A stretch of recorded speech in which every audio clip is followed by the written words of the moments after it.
At the start of the session, anybody who's familiar with the legislative process is everybody submits bills, and then folks chase around the committee chairs, right, and ask, hey, how about my bill, how about my bill, how about my bill? And Representative Linehan chased me down and said, I forgot to submit a bill, but I have a great idea.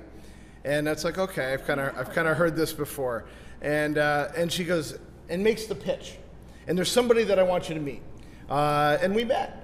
And part of me thought, how is this not part of our standard building code process anyway? It wasn't that many years ago that the idea of putting AEDs in public places was fairly new and became accepted across the state and across the country and across the world. And this is kind of the next logical step. You know, you never want to use an AED, you never want to use a stop the bleed kit, but if you need them, you want them accessible.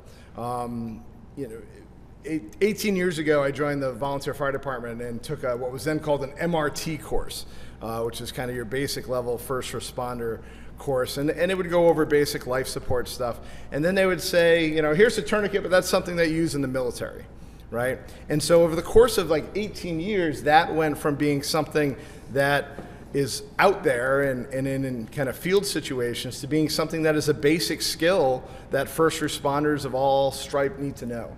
And so I'm pleased to be able to support this. I'm pleased that the Public Safety Committee is be able to work through this and be able to get this so that these things are out there in their civilian skills, and that if the moment happens where this makes a difference between somebody's life, continuing or not, that they're accessible. And I appreciate the advocates, particularly this young man, who came forward in front of the committee to make the case, and this is certainly common sense. So thank you, Representative.